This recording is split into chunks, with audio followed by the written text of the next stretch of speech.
Assalamualaikum warahmatullahi wabarakatuh. Nah, mulai penasaran kan dengan gerak melingkar? Bagaimana lanjutannya?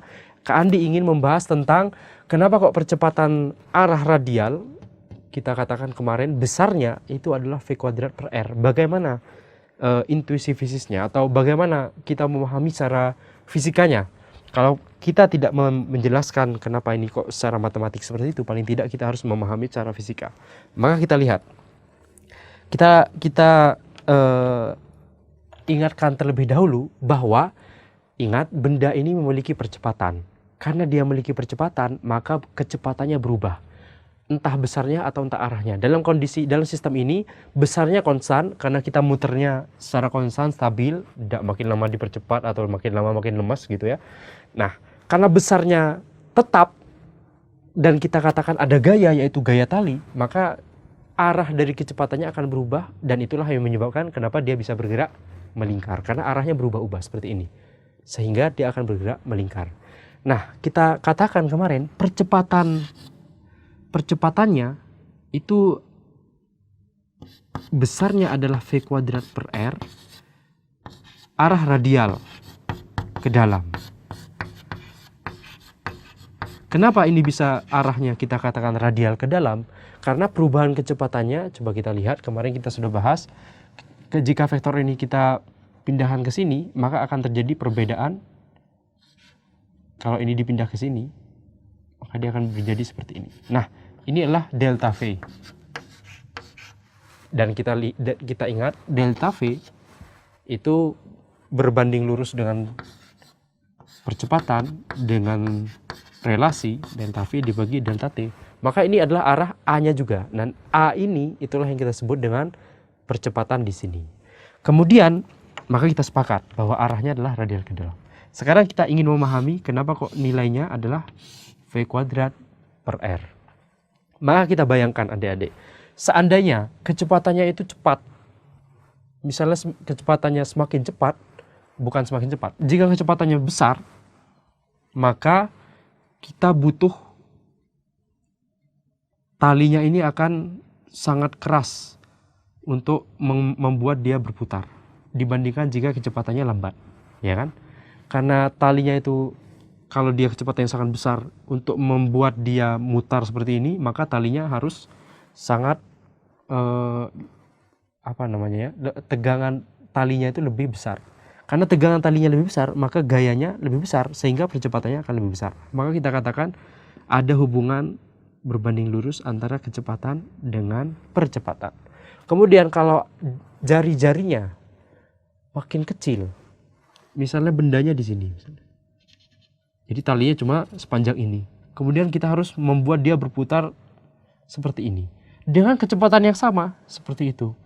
Maka akan kita rasakan, kita akan kerepotan. Kita harus mengerahkan gaya yang sangat besar pada tali ini supaya dia dengan kecepatan yang sama seperti ini, tapi dia harus muter dengan jari-jari yang lebih kecil.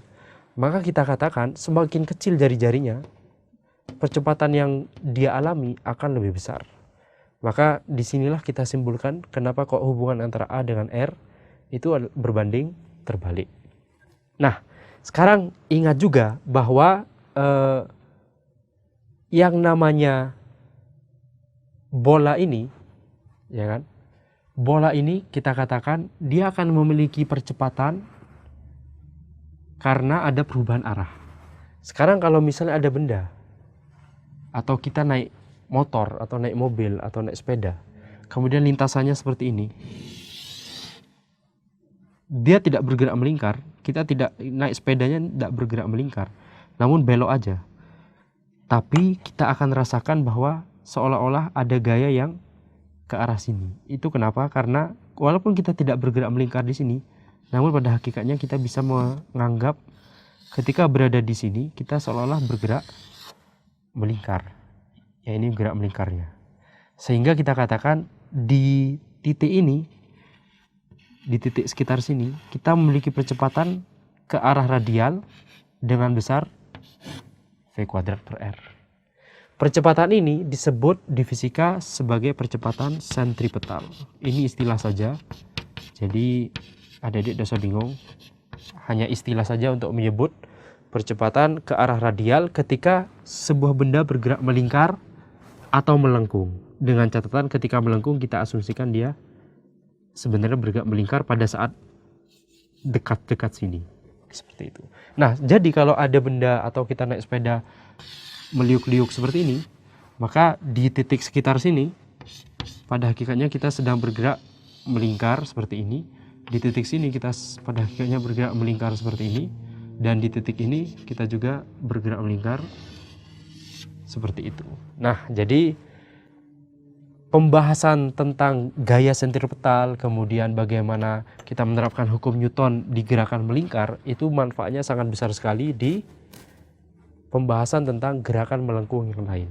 Bagaimana orang mendesain misalnya kereta dan sebagainya, rel kereta dan sebagainya, atau mendesain roller coaster dan sebagainya, itu bergantung pada relasi ini. Jadi relasi ini sangat penting untuk kita pelajari supaya kita bisa memahami lebih dalam tentang fenomena di sekitar kita. Maka kita akan lanjutkan di pertemuan mendatang insya Allah masih tentang gerak melingkar, dan kita akan membahas lebih lanjut tentang bagaimana percepatan sentripetal ini dan bagaimana pembahasan selanjutnya kalau kecepatannya berubah besarnya, tidak cuma arahnya. Nah, kita akan jumpa lagi di episode mendatang. Wassalamualaikum warahmatullahi wabarakatuh.